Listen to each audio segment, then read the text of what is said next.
So I'm talking about we're doing a mission trip in New York. This family comes up to me and said, can we take our children and come to New York? And I said, sure. Now we stayed in a church and we slept in the basement. On the top floor, we had the sanctuary, but in the bottom was the floor. This is how many people I had on this trip. We had 32 people on the trip. There was 20-something women all sleeping on sleeping bags in the basement. And then we had all the men on the top floor sleeping in sleeping bags. And we had married couples staying in some of the classrooms with their kids.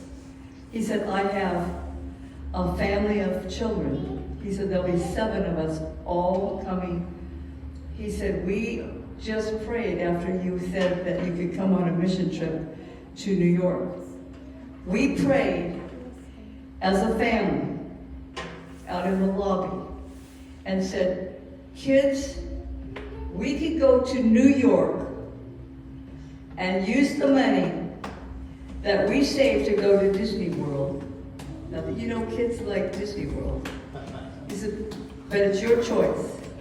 We can go to New York and all go out evangelizing with Sister Joan, giving away clothes, pots, pans, doing tent revivals and all that in New York, or we can go to Disney World. What do you want?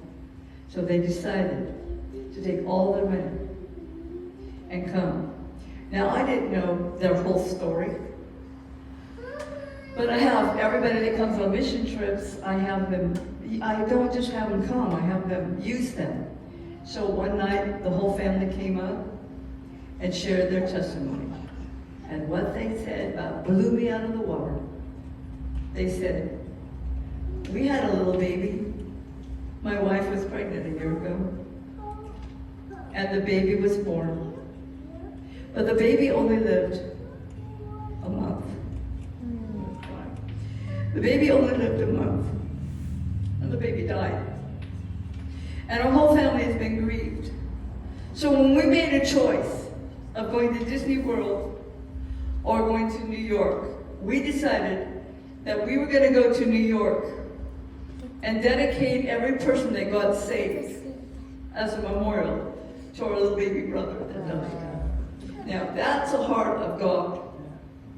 So we don't know how God's going to use people at our tent meeting. So you need to get involved. You need to come on a mission trip. You need to come at your own expense. I mean, it cost them a fortune. Where we stayed was $35 a day per person. You add that by 7 and 10 days. That's a lot of money. Plus airfares for the whole family. So let's put our money, our talent, our time, our effort into having a harvest and doing tent revival.